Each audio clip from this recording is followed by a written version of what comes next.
Well, the situation at the beginning is that Nancy and Alan Cowan have a son, Zachary, and he is 11, and Penelope and Michael Longstreet have a son, Ethan, who is also 11, and the two boys have had a fight in the playground, and my son has hit their son with a stick and broken two of his teeth. So they are coming together. They have been in Nancy and Alan, my character and Christoph's character. We have been invited to the Longstreet's house to just try and talk this through, to try and figure out a way to get the boys to patch this up, and to just resolve it, come to some level of resolve. But everyone approaches it with a very different opinion, with a very different attitude, and all hell breaks loose. And before you know it, it becomes nothing to do with the boys and their fight, but entirely to do with these two different marriages and the cracks that lie between them. It's a window on so many of our worlds. You know, it's about parenting, it's about the complexities of parenting, it's about differing opinions about how children should be raised, but more importantly, it's about the great, endless, complex dynamic that marriage truly is. And to have turned it into a comedy in the way that Yasmina did is something that is even more enriching and colourful and enlightening, I think, for everybody, to be able to laugh at ourselves, to be able to make fun of the human condition in this particular context is the thing that I think, no matter what language you speak or which country you're in, or what your personal circumstances are, we've all, as adults, experienced some part of what this play is about.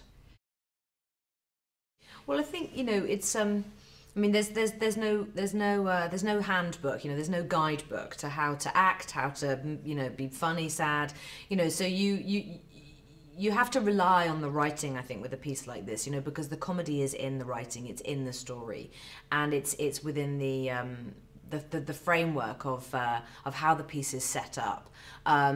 And I think acknowledging the fact that it's a satire, yes, that's important to do, and we've all been able to do that. But, you know, you can't play these moments and try and make them funny. You know, you have to sort of play the sincerity of the moment, or the lunacy of the moment, or just how ridiculous the entire situation is. Sometimes it's funny in and of itself. So it's about knowing, you know, it's about knowing when to do something that might actually be amusing on camera, or when to just rely on the circumstances to be the thing that is humorous. But I've learned so much about that, because I have done some comedy before, but not that much.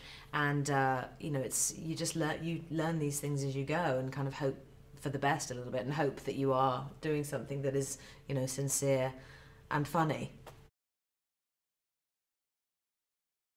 You know, throughout this piece, we hear all of these characters use really aggressive, robust words as either weapons or ways of explaining their own emotions or their perception of what someone else is thinking. And and there are reactions to that, and none of them take responsibility for the words that come out of their mouths at all. And that's one of the reasons why it unravels in the way that it does. No one takes responsibility for anything that they say. And, you know, life can't be like that, because then look what happens. I mean, that's why it becomes this thing that it does. And that's all, again, been brilliantly written into the screenplay, is this sense of no one taking responsibility, no one atoning for anything, no one apologizing. I think the only person who says sorry is Nancy. She says, I'm sorry, Doodle. I'm sorry, Doodle. She says it to Alan when she's just apologizing for completely ruining his life because she drowned his telephone in the vase of tulips.